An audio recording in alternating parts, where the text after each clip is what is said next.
विघ्नाद्रिहन्त्री महादन्तिवक्त्रापि पञ्चास्य मान्या विधीन्द्रादिमृग्या गणेशाभिधामे विधत्तां श्रियं कापि कल्याणमूर्तिः सदाशिवसमारम्भां शङ्कराचार्यमध्यमाम् अस्मदाचार्यपर्यन्तां वन्दे गुरुपरम्पराम् अपारकरुणासिन्धुं ज्ञानदं शान्तरूपिणं श्रीचन्द्रशेखरगुरुं प्रणमामि मुदान्वहं यदीयाङ्घ्रिचिन्ता सुपूता च वाणी यदीयं स्वरूपं सदा ध्यानयोग्यं तमेवेन्दुचूडाख्यदिव्यावतारं मनोवाक्शरीरैः गुरुश्रेष्ठमीडे सदात्मध्याननिरतं विषयेभ्यः पराङ्मुखं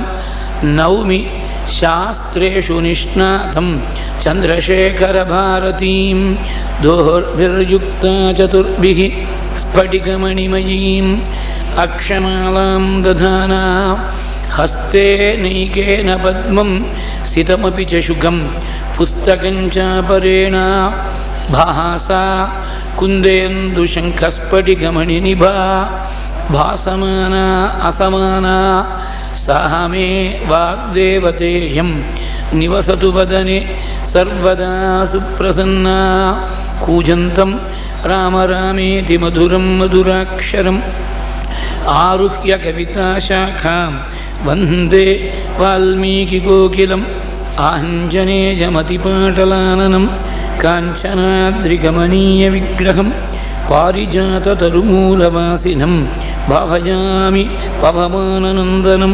वैदेहीसहितं सुरद्रुमतले हैहिमे महामण्डपे मध्ये पुष्पकमासने मणिमये वीरासने सुस्थितम् अग्रे वाचयति प्रभञ्जनसुते तत्त्वं मुनिभ्यः परं व्याख्यान्तं भरतादिभिः परिवृतं रामं भजे श्यामलं नमोऽस्तु रामाय सलक्ष्मणाय देहेव्यै च तस्यै जनकात्मजायै नमोऽस्तु रुद्रेन्द्रयमानिलेभ्यः नमोऽस्तु चन्द्रार्कमरुद्गणेभ्यः पीताम्बरं करविराजितशङ्खचक्रकौमोदकीसरसिजं करुणासमुद्रं राधासहायम् अतिसुन्दरमन्दहासं वातालयेशमनिशं हृदि भावयामि मूकं करोति वाचालं पङ्गुं लङ्घयते गिरिं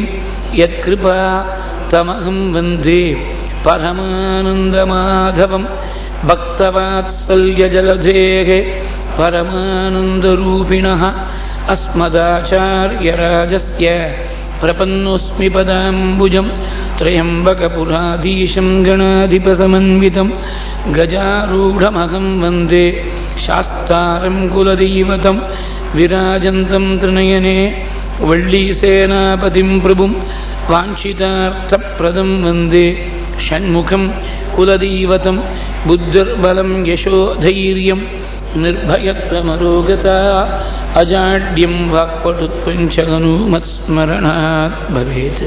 श्रीहरये नमः। सीतालक्ष्मणभरतशत्रुघ्न हनुमत्समेत श्रीरामचन्द्राय परब्रह्मणे नमः। गुरुभवनपुरेशाय नमः। सद्गुरुचरणारविन्दाभ्यां नमः। वाग्देव्यै नमः। ओं हनुमते नमः।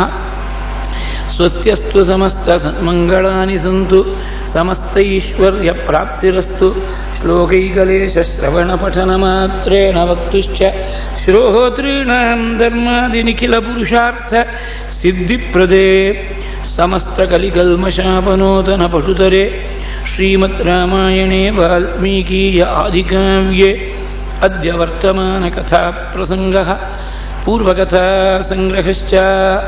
श्रीहरये नमः।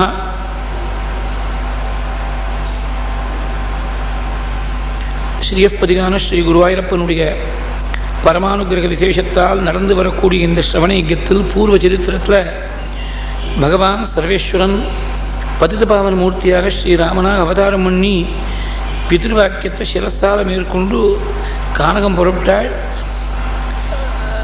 பிதிர்வாக்கியத்தை சிரசால் மேற்கொண்டாள்னு சொல்லலை சம்பூ ராமாயணத்தில். அது வாஸ்தவத்தில் கைகேயியுடைய ஆக்கி தான். கைகேயியுடைய ஆக்கிய எப்படி கிரகிச்சாள்னா, ஒருத்தர் மாலை கொண்டு போட்டாள்னா அது ஒரு கௌரவத்துடைய சின்னம். நமக்கு மாலை போடுறா அப்படின்னு பெருமையாக இருக்கணும். அந்த மாதிரி கௌரவம்னா எப்படி சந்தோஷப்படுவாளோ அப்படி அதே பாவத்தோட வனவாசத்தை ஏற்றுன்றாலும். வனத்துக்கு கிளம்பி போனாள் சுவாமி. எதுக்காக தெரியுமானால், ஜகத்தை முழுக்க அவனம் பண்ணுறதுக்காக. அவனம்னா ரக்ஷணம்னு அர்த்தம். வனம்னா காடு. அந்த வார்த்தையில் ஒரு ஸ்லேடையும் அப்படி விளையாடி இருக்கார் காளிதாசன். மாதுராக்யாம் வகன் மூர்த்னா மாலாமிவ மகாயசாக வனாய ராமோ வவ்ராஜ ஜகதாம் அவனாயசக. சாதுக்களை ரட்சிக்கக்கூடிய பிரபு ஜெகதாம் அவனாகச்சா. இதுதான் பத்ராசல ராமதாசர் கீர்த்தனையிலையும் தான் பாடியிருக்கேன். நமக்கு சம்ஸ்கிருத ஞானம் நமக்கு சரியா இல்லாததுனால சில சமயத்தில் வன நிபுணான்னு பாடிடுவா. வன நிபுணா இல்லை, சஜ்ஜனாவன நிபுணா. சஜ்ஜனாவன நிபுணானா சாதுக்களை ரட்சிக்கிறதுல அவனத்தில் நிபுணமாக இருக்கக்கூடியவர். சாதுக்களை தான் ரட்சிப்பன் சுவாமி, துஷ்டர்களை ரட்சிக்க மாட்டேன். சஜ்ஜனாவன நிபுணா அப்படின்னு தான் பதவங்கு. ஜானகி ரமண கல்யாண குண சஜ்ஜனாவன நிபுண ஹரே ராம ஜானகி ரமண. இன்னைக்கு சனிக்கிழமை வேணும், ஏதாவது நாமசங்கீர்த்தனத்துலேருந்து ஒரு வரியாவது வரணும்னு பகவானுடைய சங்கல்பம் இருக்கு. அப்படி தசரதரை மந்திரிகள்லாம் அழைச்சிட்டு வந்துவிட்டாள். கௌசல்யுடைய அந்தப்புறத்துக்கு வர சொன்னாள். அங்கே வந்து ராத்திரி அர்த்தராத்திரிக்கு மேலே கௌசல்யை பார்த்து கதறினாள். 2 பார்வையும் இழந்துவிட்டேன், கண் பார்வை இழந்துவிட்டேன்னு தாபப்பட்டு கதறினாள். சுமித்ரா தேவி கௌசல்யா தேவிக்கு சமாதானம் சொல்லி, தர்மசத்யோ ரததனா கிண்ண பிராப்தஸ்தவாத்மஜா. தர்மத்தையும் சத்தியத்தையும் விரதானுஷ்டானத்தையும் எனக்கு சொத்தா வச்சுன்னு இருக்கக்கூடிய உன் பிள்ளை, அவருக்கு என்ன குறைச்சல் வந்துடுத்து அப்படின்னு சமாதானம் சொன்னாள். அதாவது இது நம்ம எல்லாருக்கும் ஒரு பெரிய பாடம். இது மெட்டீரியல் வெல்த் கிடைக்கிறதோ இல்லையோ, அது ஜென்மாந்தரத்தில் பண்ணியிருக்கக்கூடிய புண்ணியங்களுக்கு தகுந்தாப்புல கர்மாவுக்கு தகுந்தாப்புல ஒவ்வொருத்தருக்கும் ஒவ்வொரு விதமாக பகவான் விதிச்சிருக்கார். ஒருத்தனுக்கு ஓஹோன்னு ஒரேடியாக கொடி கட்டி பறக்க முடியா இருக்குது மெட்டீரியல் வெல்த். ஒருத்தனுக்கு சாதாரணமாக இருக்குது, ஒருத்தனுக்கு கஷ்டப்பட முடியா இருக்குது. மெட்டீரியல் வெல்த் இஸ் இம்மெட்டீரியல் அப்படிங்கிறதான் நாம் தெரிஞ்சுக்கணும். இங்கேருந்து தர்மசத்தியம் வர்த்ததனகா அதை அக்வயர் பண்ணுறதுல எத்தனையோ சிரமம் இருக்குது. நீ நினைச்சதுனால நீ நினைக்கிற மாதிரி கோடீஸ்வரனா போகலாம், போகாமல் இருக்கலாம். ஆனால் நீ மாட்டில் விரதங்களை அனுஷ்டானம் பண்ணுறது, தர்மத்தை அனுஷ்டானம் பண்ணுறது, சத்தியத்தை கடைபிடிக்கிறது, இதுக்கு வேற ஒருத்தருடைய அபேட்சை தேவையில்லை. வேற ஒருத்தரை நம்பி நீ பிஸ்னஸ் பண்ணீங்கன்னா எவனோ ஒருத்தன் ஆர்டர் கொடுத்தா தான் உனக்கு பிஸ்னஸ் தழைக்கும். ஆர்டர் கொடுத்தா போகாது, பேமெண்ட் ஒழுங்காக பண்ணணும். சில பேர் ஆர்டர் கொடுத்துருவோம், அப்புறம் பேமெண்ட்டுக்காக அவன் முன்னாடி 1 வருஷம் தொங்கிட்டு இருப்போம். இது மாதிரி எத்தனையோ பேர் கோடீஸ்வராக இருந்தவாளாம் முடிச்சு போயிட்டா, ஏன்னா ரிகவர் பண்ண முடியல, அந்த மாதிரி ஆயிடுது. அதனால பகவானுடைய ஸ்கீம் ஆஃப் திங்ஸில் இந்த மாதிரி சிரமம் இல்லை. நீ தர்மம் பண்ணால் உடனே சுவாமி அனுக்கிறோம், உடனே கணக்கு போட்டு விடலாம். அதில் ஒன்றும் அப்புறம் 60 நாள் கழிச்சு பேமெண்ட்டா, 90 நாள் கழிச்சு பேமெண்ட்டா, அப்புறம் இன்ட்ரெஸ்ட்டை வேவ் பண்ணுமா, இந்த சமாச்சாரங்கள்லாம் ஒன்றுமே இல்லை. பேசாம சுவாமி அவனுக்கு ஒரே ஒரு இன்ட்ரெஸ்ட் தான், பக்தனை உத்தாரணம் பண்ணுங்கிற ஒரே ஒரு இன்ட்ரெஸ்ட் தான் சுவாமிக்கு. அதனால தர்மசத்யோ ரததனஹா கிண்ண பிராப்தஸ்தவாத்மஜஹ. வருத்தப்படப்படாது. ராமனை குழந்தை, ராமனை நினைக்கிறவாளே வருத்தப்படப்படாது. ராமனை குழந்தை அடைஞ்சு நீ வருத்தப்படலாமாமா? நாஹர்காத்தும் சோசிதும் தேவி யஸ்யாஸ்தே ராகவசுதஹ. இப்படி சமாதானம் சொன்னாள் சுமித்ரா தேவி. அங்க ஜனங்களெல்லாம் திரும்பி வரல, தசரதர் மாத்திரம் அழைச்சிட்டு வந்தாலே தவிர ஜனங்களுக்கு ரொம்ப தூரம் போய் அனுப்பப்படாது. யார் மங்களகரமான அவன் திரும்பி வரணும்னு நினைக்கிறோமோ அவளை ரொம்ப தூரம் போய் வழி அனுப்பப்படாது என்ற நீதிகள்லாம் பொதுஜனங்களுடைய மனசில் ஏறலை. ஏன்னா தேவர் சோ எமோஷனலி சர்ச்சார்ஜ். இந்த தர்மங்கள் எதுவும் அவள் புத்தியில் ஏறல. நிவர்த்திதே பிச்சபலாத் சுகிருத் தர்மே நராஜனி நைவதே சன்யவர்த்தந்த ராமஸ்ய அனுகதாரதம். 45 சர்க்கம் ஆரம்பம். சுவாமி என்ன பண்ணாலாம், சந்தியா காலம் வருது, இந்த தேர ஒரு இடத்துல நிறுத்தி ஜனங்கள் எல்லாரையும் திரும்பி பார்த்து, யா பிரீதிகி பகுமானஸ்ச மஹீயோத்யானிவாசினாம் மம பிரிய மத்பிரியார்த்தம் விசேஷேன பரதே சா விதீயதா. எங்கிட்ட ரொம்ப பிரியம் வச்சுதான் நீங்கள்லாம் கூட காட்டில் முதற்கொண்டு தொடர்ந்து வந்திருக்கேன். அதே பிரியத்தை என் குழந்தை பரதநடத்தில் நீங்கள் வைக்கணும். எங்கிட்ட பிரியம் வச்சது சத்தியமா இருந்தா என் குழந்தை பரதநடத்தில் பிரியம் வைக்கணும்.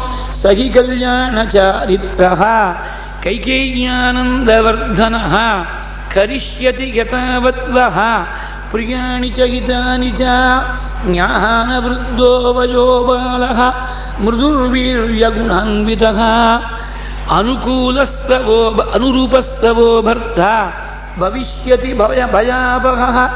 வயசான சின்னவன், ஆனா ஞானத்தில் ரொம்ப முதிர்ந்தவன், உங்களுக்கு சகலவிதமான க்ஷேமத்தையும் செய்யக்கூடியவன். அது மாத்திரம் இல்லை, என்னை விட்டு பிரிஞ்சு எங்க அப்பா தசரதர் ரொம்ப வருத்தப்படாதபடி நீங்க செய்யணும். நசந்தப்யேத்யதாசாசௌ வனவாசங்கதேமயி மகாராஜஸ்ததா கார்யஹ மம பிரிய சிகீர்ஷயஹ. இப்படி சொன்னாள். அப்படி கொஞ்ச நாளைக்கு சமாதானம் சொல்லிவிட்டு கிளம்பிவிட்டார். தேரில் பகவான் கிளம்புற போது பின்னாடியே விருத்தர்கள், ஞானத்தால விருத்தர்கள், சீலத்தால விருத்தர்கள், வயசால முதிர்ந்தவர்கள், ரொம்ப வயசு முதிர்ந்து போய் தலை ஆடிண்டே இருக்கான். இந்த வயசு முதிர்ந்து போனதுனால தலை அப்படியே ஆடிண்டே இருக்கு. தூரத்திலிருந்து அப்படியே குதிரைகளை பார்த்து சத்தம் போட்டு பேசினாலாம். தே த்விஜாஹ த்ரிவிதம் விருத்தாஹ ஞானேன வயசா ஓஜசா வயப்பிரகம்பசிரசஹ தூராதூஜுஹு இதம் வசஹ. குதிரைகளை பார்த்து சொன்னார், சாரதிகளை பார்த்து சொல்லிவிட்டோம். சுமந்திரன் ஒன்றும் தேர் நிறுத்துறதா தெரியல. வகந்தோஜவனாராமம் போபோஜாத்யா துரங்கமாக நிவர்த்தத்வம் நகச்சத்வம் சிதாபவத பக்தரி. நீங்களாவது திரும்பி வாங்கோ, காட்டில் அழைச்சிட்டு போகாதுங்கோ. உங்கள் எஜமானா இருக்கக்கூடிய ராமனுக்கு ஹிதத்தை செய்யணும். சாதாரணமாகவே மனுஷாவை விட மிருகங்களுக்கு காது கேட்கக்கூடிய சக்தி ரொம்ப தீக்ஷ்ணம்னு சொல்லுவார். அதுலேயும் குதிரைகளுக்கு ரொம்பவே தீக்ஷ்ணம். அதனால ஒரு கால் நாங்கள் சொன்ன வார்த்தை சுமந்திரனுடைய காதில் விழ போல் இருக்கு. உங்க காதுலையாவது விழுங்குற நம்பிக்கையால கேட்கிறோம். கர்ணவந்தி பூதானி விசேஷேன துரங்கமாக தஸ்மாத் யூயம் நிவர்த்தத்வம் யாச்சனாம் பிரதிவேதிதாக. யாச்சனாம் பிரதிவேதிதாக இப்படியெல்லாம் பிரார்த்திக்கிறார். அப்ப சுவாமி உடனே தேரை நிறுத்த சொல்லிவிட்டார் சுமந்திரர். ஏன்னா வயசு முதிர்ந்த வேத வித்துகள்லாம் கால்நடையா தடுமாறிண்டு பின்னாடி வரும்போது நாம் தேரில் போது சரியில்லை, கீழே இறங்கினாலாம். நீங்கள்லாம் அப்படி எல்லாத்தையும் போட்டபடி அப்படியோ போட்டுட்டு வரையில உங்களுடைய சொத்தெல்லாத்தையும் யாராவது அபரணம் பண்ணிட்டு போயிட்டா என்ன பண்ணுறது அப்படின்னு அரிசனோடு கேட்டால், சொத்தை கூட எடுத்துன்னு வந்திருக்கோம் நாளாம் வேத வித்துகள்லாம். சொத்து எங்கே கொண்டிருக்கா? கையில் ஒரு பை இல்லை, பொட்டி இல்லை, ஒன்றும் இல்லை, கட்டின வஸ்திரத்தோடு வந்திருக்கா. சொத்து எங்கே இருக்குன்னு ஹிருதயத்தில் கொண்டிருக்கோம். எங்களுக்கு ஒரே சொத்து, எல்லாத்தையும் விட பெரிய சொத்து வேதம்தான். அந்த வேதத்தை ஹிருதயத்திலேயே கொண்டிருக்கோம். 2 சொத்தான். ஒரு குடும்பியாக இருக்கக்கூடியவன், கிரகஸ்தனாக இருக்கக்கூடிய பிராமணனுக்கு 2 சொத்து. ஒன்று எல்லாத்தையும் விட சிறந்த சொத்து வேதம். அது யாருமே அபகரணம் பண்ண முடியாத ஒரு சொத்து. வேதத்தை திருடி கொண்டு போனவன் ஹயக்ரீவன்கிற அசுரன் ஒத்தந்தான் பாகவத சரித்திரத்தில். வேற யாரும் அது உடனே சுவாமி ரிட்ரீவ் பண்ணிவிட்டார். அந்த சொத்தானது ஒன்றும் கையை விட்டு நழுவி போகாது. அப்படி திருட முடியாத சொத்து, ராஜா போட்டு வரி போட்டு வசூல் பண்ண முடியாத சொத்து. வேத பாராயணம் பண்ணி சம்பாவனையில் வேணா வரி போடலாமே தவிர நீ வேதத்தில் போய் டாக்ஸ் போட முடியுமோ? 7 காரணம் அத்தியனம் பண்ணிருக்கே, ஒரு காரணம் சர்க்காருக்கு கொடுத்துடணும், இனிமேல் 6 காரணம் தான் நீ வச்சுக்கணும் அப்படின்னு சொல்ல முடியுமோ? அதனால நான் டாக்ஸபிள், நான் ஸ்டீலபிள், நான் டிரான்ஸ்ஃபரபிள். இது ஏன்னா சாதாரணமாக நம்மளுடைய சொத்தெல்லாம் ஃபர்ஸ்ட் கிளாஸ் அப்படின்னு சொல்லி இந்து செக்ஷன் ஆக்ட்னு ஒன்று இருக்குது. அதனால் கிளாஸ் 1 ஹேர்ஸ்னு சொன்னாக்க அவளுக்கு ஆட்டோமேட்டிக்காக போயிடும். நீ உயிர் கேட்டால் கூட புள்ள பொண்ணு இவாள்லாம் கிளாஸ் 1 ஹேர்ஸ் ஆட்டோமேட்டிக்காக அந்த சொத்தானது அவளுக்கு போயிடும். அந்த மாதிரி வேதமானது கணபாடிகள் 80 வயசுக்கு மேலே ஆகிடுது. இனிமேல் எனக்கு வேத பாராயணத்துக்கு நான் ஒன்றும் போக முடியும்னு தோணலை. நான் கிஃப்ட் டீட் பண்ணி இந்த சப்தகாண்டத்தையும் கணாந்தம் பிள்ளைக்கு கொடுத்துட்றேன் அப்படின்னு சொல்ல முடியுமோ? அவன் ஏற்கனவே சின்ன வயசில் உழைச்சிருந்து அப்பா என்று ரொம்ப சலுகை எடுத்துக்காமல் அப்பாட்ட ரொம்ப பயபக்தியோட அவன் உழைச்சிருந்து ஈஸ்வர கிருபையும் இருந்து நல்லா மேதாவிலாசத்தோடு இருந்து வேதமாதா பிரசாதமும் இவ்வளவு இருந்திருந்தா அவன் கிரகிச்சிருக்கலாமே தவிர அது பெரும்பாலும் பார்த்தீங்கன்னா அப்படி இருக்காது, ரொம்ப அபூர்வம். நியமாதீனத்தில் அப்பாவும் சூராத்தியாயா இருந்து பிள்ளையும் சூராத்தியாயா இருக்கிறது இந்த காலத்தில் அபூர்வம். பழைய காலத்தில் எல்லா குடும்பங்களையும் அப்படி இருந்தது. இந்த காலத்தில் வைதிகமாக இருக்கக்கூடிய குடும்பங்கள்லேருந்து அவளுக்கு அதீனம் பண்ணுங்கிற சந்தை குறைஞ்சி போயிடும். அப்படிதான் பல குடும்பங்களில் பார்த்தீங்கன்னா அப்படி தான் இருக்குது. ஏதோ யுகத்துடைய தோஷம் அப்படி இருக்குது. அதனால டிரான்ஸ்ஃபர் பண்ண முடியாது இந்த வேதங்கிற சொத்தை குழந்தைகளுக்கு, பிள்ளைக்கோ வேறு யாராவது ஒரு சிஷ்யனுக்கு, பிரியமான சிஷ்யனுக்கோ நீ இஷ்டத்துக்கு டிரான்ஸ்ஃபர் பண்ண முடியாது. அதனால வேதத்துக்கு ரொம்ப விசேஷமான சில பெருமைகள். அது மாத்திரம் இல்லை, எந்த ஒரு தனமாக இருந்தாலும் நீ எத்தனை கோடி ரூபாய் வச்சிருந்தாலும் செலவழிக்க ஆரம்பிச்சேன்னா குறையதான் குறையும். அது ஒன்றும் சந்தேகம் கிடையாது. வேதம் ஒன்று தான், செலவழிக்க விருத்தியாகக்கூடியது வேதம் ஒன்று தான். வேதத்தை செலவழிக்கிறதுனா என்ன அர்த்தம்? சொல்லிக் கொடுக்கறது. அதனால தான் சொல்லிக் கொடுக்கணும். யாராவது அத்தியனம் பண்ண ஒருத்தர் இருந்தாருன்னா, ஒரு வித்தியார்த்தி எனக்கு சொல்லிக் கொடுக்கணும்னா அவர்கிட்ட வந்து கேட்டா இல்லைன்னு சொல்லாமல் சமத்தை பார்க்காம சொல்லிக் கொடுக்கணும்னு இதை ஒரு தர்மமாகவே விதிச்சு விட்டா. அப்பதான் அவன் வித்தியார்த்தி படிக்கிறது இருக்கட்டும், இவர் படிச்சு வேணும் இவருக்கு ஸ்திரமாகும். பாடசாலை வாத்தியாரா இருக்கிறவளை பார்த்தேன்னா தெரியும், அவளுக்கு நிசந்தேகமா இருக்கும். வேதம் எந்த இடத்துல கேட்டாலும் நிசந்தேகமா இருக்கும். ஏன்னா எத்தனை கட்சி சொல்லியிருப்பா, எத்தனை ஆவர்த்தி அது தூக்கத்தை முதல் கொண்டு வேதத்தையும் அப்படியே சொல்லியிருப்பா. எங்கள் வேதகுரு இப்போ 85 வயசு ஆகிடுது. அவரை எப்பாவது போய் நமஸ்காரம் பண்ண போனாக்க அவர் உங்களை சிரமப்படுத்திட்டு கேட்பேன். சிரமமே இல்லை, சும்மா படுத்துன்னு இருக்கேன், ஒரு உட்காரது கஷ்டமாக இருக்குது, படுத்துன்னு மாற்றி மூலம் சமித்தை ஆகிடுச்சுன்னா பதம் ஆகிடுச்சுனாக்க கிரமம் ஆகிடுச்சுன்னா மறுபடியும் ஷாக்க இப்படியே மாற்றி படிச்சிடபடியே ஆவர்த்தி பண்ணிட்டு இருக்கேன் அப்படிங்கிறேன். அவளுக்கு ஒரு life time of dedication and devotion அது நம்மளால் நினச்சி பார்க்க முடியாது. அந்த மாதிரி எத்தனையோ வேத வித்துகள் பிரதி பிரயோஜனத்தை எதிர்பார்க்காமல் நம்முடைய வாழ்க்கையில் இதான் நமக்கு ஸ்வதர்மம் அப்படின்னு அப்படி அர்ப்பணம் பண்ணிருக்கா. வேதத்துக்காக வாழ்க்கையை அப்படி அர்ப்பணம் பண்ணிருக்க. இது செலவழிக்க குறையாமல் அபிவிருத்தியாகக்கூடிய தனம் இந்த வேதம்ங்கிறது. அப்பேற்பட்ட ஒரு விசேஷமான தனம். அது மாத்திரம் இல்லை, மீதி எந்த தனம் இருந்தாலும் அதை ரட்சிக்கிறதுக்காக இன்னும் கொஞ்சம் பணத்தை செலவழிக்க முடியாது இருக்கும். உங்கள்கிட்ட நிறைய சொர்ணமாக இருந்தது, ஆபரணமாக இருந்தது, லாக்கர் எடுத்து லாக்கர் ரெண்ட் கொடுக்க வேண்டியிருக்கு. அதை ரட்சிக்கிறதுக்கு ஆற்றுல வச்சுக்கிறது பயமாக இருக்குது. வேறு எங்கேயோ நீ ஸ்டாக்ஸில் போய் ஷேர்ஸில் இன்வெஸ்ட் பண்ண, இது எல்லாத்தையும் கொஞ்சம் மெயின்டைன் பண்ணி அதுக்கு தனியாக ஃபைலெல்லாம் போட்டு மெயின்டைன் பண்ணி கரெக்டாக அப்பப்போ பார்த்துக்க வேண்டியிருக்கு. இல்லைன்னா ஒன்றும் இல்லைன்னா ஒரு சார்ட்டர் அக்கௌண்ட் எங்கேஜ் பண்ணி இது எல்லாத்தையும் இன்வெஸ்ட்மெண்ட்ஸ் எல்லாத்தையும் பார்த்து கரெக்டாக கைடு பண்ணுறதுக்கு, அப்புறம் டேக்ஸ் ரிட்டர்ன்ஸ் ஃபைல் பண்ணுறதுக்கு இவ்வளவுக்கும் யாராவது ஒருத்தர் தேவையாக இருக்குது. ஆனால் அந்த மாதிரி செலவெல்லாம் கிடையாது. இதில் you require only an expenditure of time and energy, not an expenditure of money. வேதத்தை ரட்சிக்கிறதுக்கு பணத்தை செலவழிச்சதுனால ரட்சிக்க முடியாது. பணம் நிறைய இருந்து கொடுத்தனாக்க மேனேஜ் பண்ணுறதுக்கு தனியாக ஒரு மேனேஜரை போட்டு இன்வெஸ்ட்மெண்ட் மேனேஜர் நீ எல்லாத்தையும் பார்த்துக்கணும் சொல்லி அவன்ட்டு கொடுத்துடலாம். பல ஆயிரக்கணக்கான கோடி இருக்கிறவன் என்ன பண்ணுவான், அவன் தானே பார்த்துட்டு இருப்பானா, அவனுக்கு ஏதாவது ஒரு ஃபைனான்ஸ் மேனேஜர் ஒருத்தர் போட்டு நீ எல்லாத்தையும் பார்த்துக்க, பர்சனல் இன்வெஸ்ட்மெண்ட்ஸ் போட்டு பார்த்துக்கிறதுக்கு ஒரு ஆளை போட்டுருப்போம். ஆனால் இந்த மாதிரி வேதத்தை நீ டெலிகேட் பண்ண முடியாது. நீயே தான் உழைச்சாகணும். தினம் 1/2 மணி நேரம் சொன்னாதான் படித்த வேதமானது மறக்காமல் இருக்கும். இப்படி ரொம்ப அபூர்வமான தனமாக இருக்கக்கூடிய வேதம் அதுதான் எங்களுக்கு எல்லாத்தையும் விட சிறந்த தனம். அது ஹிருதயத்திலேயே இருக்கு. 2வது சொத்து என்னன்னா, நல்ல உத்தம ஸ்திரீகளா இருக்கக்கூடிய பதிவிரதையா இருக்கக்கூடிய பத்னி அமைஞ்சு விட்டா அவ தான் பெரிய தனமா. அவ எங்க இருக்காள், அந்த ஸ்திரீகள்லாம் கிரகத்தில் இருக்காள். அவளுக்கு ஆபத்து வராதுன்னு, அவளுக்கு சாரித்திரம் தான், அவளுடைய கற்பு தான் அவளுக்கு காவல். அவளுக்கு எந்த விதமான ஆபத்தும் வராது. ஹிருதயேஷ்வேவ திஷ்டந்தி வேதாஹ ஏன பரம் தனு வத்ஸ்யந்த்யபி கிருஹேஷ்வேவ தாராஹ சாரித்ர ரக்ஷிதாஹ. அது மாத்திரமில்லை ராமா, பிரம்மண்யம் கிருஷ்ணமே தத்வா பிராமண்யம் அனுகச்சதி த்விஜஸ்கந்தாதிரூடாஸ்த்வாம் அக்னயோபி அனுயாந்த்யமிஹி. பிராமண்யம் கிருஷ்ணமேதத்வாம் பிரம்மண்யம் அதுகச்சதி. பகவான் பிரம்மண்ய தேவன் சுவாமி அப்பேற்பட்ட ஒன்று இந்த பிராமண சமுதாயம் முழுக்க பின்னாடி தொடர்ந்து வருது பாரு.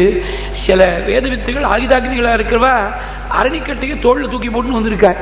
பகவானை பார்த்துட்டா பகவான் கர்மானுஷ்டானம் பண்ணணும்னு சொன்னால் தொடர்ந்து கர்மானுஷ்டானம் பண்ணுறதுக்கு அக்னி தயாராக இருக்கட்டும்னு இந்த அக்னி முதற்கொண்டு ஒன்று பின்னாடி தொடர்ந்து வருது பாரு.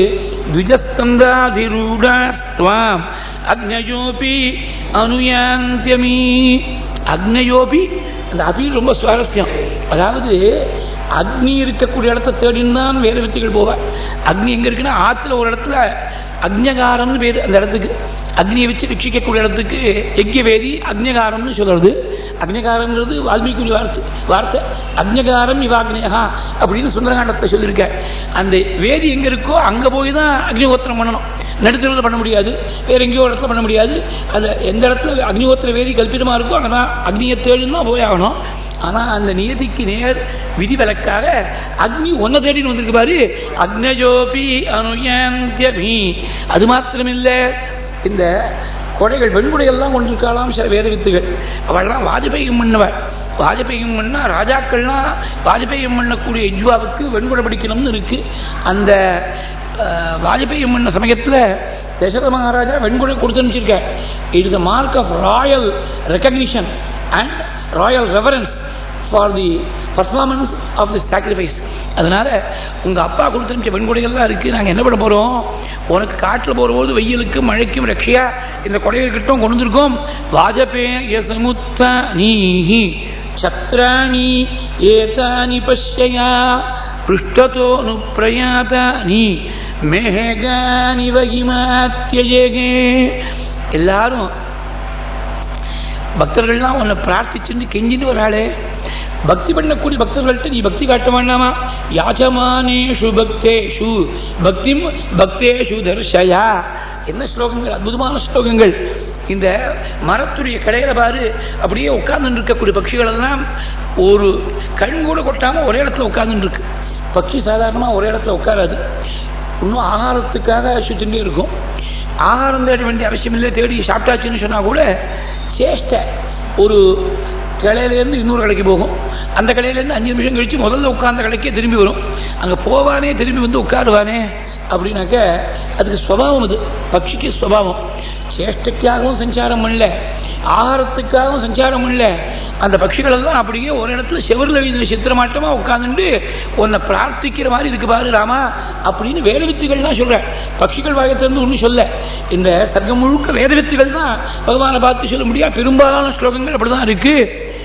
விருக்ஷீகஸ்தான விஷ்டிதாக நிச்சேஷ்டாக ரசஞ்சாராக விருக்ஷீகஸ்தான விஷ்டிதாக பக்ஷினோபி பிரயாச்சந்தேஹே சர்வபூதானுகம்பினம் அனுகம்பினம் பூதானுகம்பினம் சர்வபூதானுகம்பினம் யாச்சந்தே பிரயாச்சந்தேஹே பக்ஷினோபி பிரயாச்சந்தே அனுகம்பினம் யாச்சந்தே பூதானுகம்பினம் பிரயாச்சந்தே சர்வபூதானுகம்பினம் பக்ஷினோபி பிரயாச்சந்தே சர்வபூதானுகம்பினம்.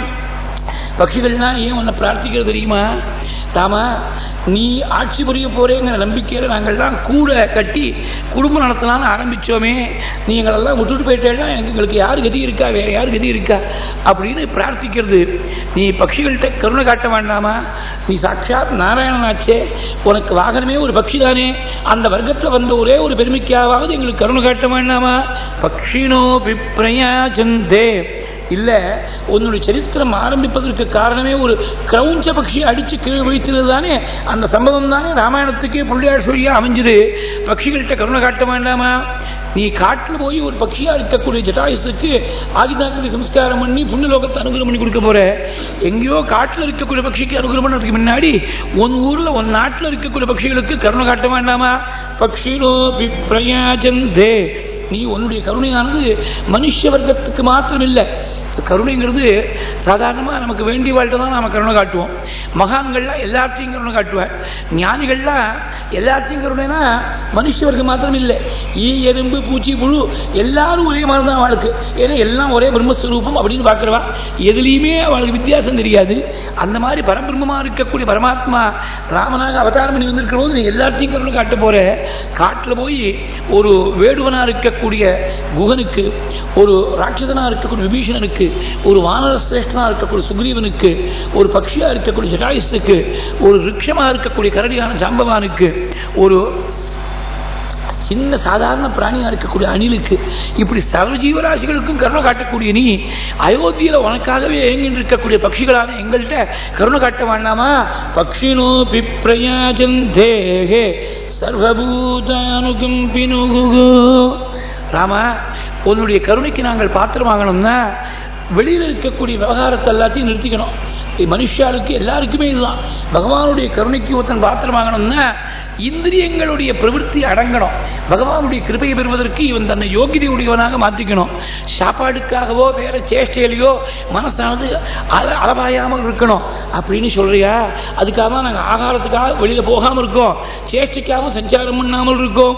நிச்சேஷ்டாக ரசஞ்சாராக ஒரே ஒரு விஷயத்துல ஒருமுகப்பட்டு நிற்கணும். பகவானுடைய கிருபை பெறணும்னாக்க மனசு ஒருமுகப்பட்டு நிற்கணும். எங்களுக்கு மனசு ஒருமுகப்பட்டு தெரியல, ஒரே இடத்துலயாவது இருக்கும். விருட்சைகஸ்தானவிஷ்டிதாக பக்ஷினோபி பிரயாஜந்தே சர்வபூதானுகம்பினோ. நீங்கள்லாம் பட்சிகளாச்சே, பறந்து வரலாமே அப்படின்னு கேட்கறியா? நாங்க பறந்து வர்றது பெருசு இல்லை. நாங்க பறந்து வந்தா உன் கருணை உலகத்துக்கு தெரியாம போயிடுமே. எங்கள்கிட்ட கருணை காட்டினாதானே உன்னுடைய பிரபாவம் உலகத்துல விளங்கும். அது மாத்திரமில்லை, வேத வித்துகள்லாம் சொல்ற இந்த மரங்களை எல்லாம் பாருறாமா, பட்சிகளாவது பறந்து வரலாம், கொஞ்சம் தூரம் வேணும்னா பறந்து வரலாம். மிருகங்கள் மனுஷாலாம் கூட நடந்து வரலாம், பின்தொடர்ந்து வரலாம். மரங்களுக்கு ஸ்தாவர வர்க்கத்துக்கெல்லாம் ஒரே குறையும். நாம மாத்திரம் மீதி ஜங்கமா இருக்கக்கூடிய பிராணிகள் எல்லாம் பகவான் பின்னாடி தொடர்ந்து போறது. நாம மாத்திரம் பின்னாடி தொடர்ந்து போக முடியாமல் வேறுன்னு ஒண்ணு வச்சிருக்கான். அது பூமியோடு அப்படியே பிரதிஷ்டை ஆக முடியா வச்சிருக்கான் சுவாமி. அதனால பகவான் பின்னாடி தொடர்ந்து போக முடியலையேங்கிற சாபத்தில் மரங்கள் எல்லாம் சத்தம் போட்டு கதறதான். சத்தம் போட்டு கதறது இப்படி தெரிகிறதுன்னா, மரத்துடைய இலைகள்லாம் காத்துல அசைகிற பொழுது அந்த சப்தமானது மரங்கள் கதற மாதிரி தோணுதான். அனுகந்துமசக்தாஸ்த்வாம் மூலைகி உத்தத வேகினஹ உன்னதவாயு வேகேன விக்ரோஷந்தி இவ பாதபாக. விக்ரோஷந்தி வாஸ்தவத்தில் விக்ரோஷந்தி இல்ல, விக்ரோஷந்தி இவ. இது பாவம் தான் முக்கியம். மரங்கள் பார்க்கிற போது வேத வித்துக்கள் இப்படி தோணி இருக்கு. விக்ரோஷந்தி வபாதபாக. வாஸ்தவத்தில் யாரு விக்ரோஷனம் பண்ணாள்? மரங்கள் இல்ல, வேத வித்துகள் தான். ஏவம் விக்ரோஷதாம் தேஷாம். அடுத்த ஸ்லோகம் பார்த்தீங்கன்னா, நீ திரும்பி வரணும்னு வேத வித்துகள்லாம் மன்னாடின்னு இருக்காள் சுவாமிகிட்ட.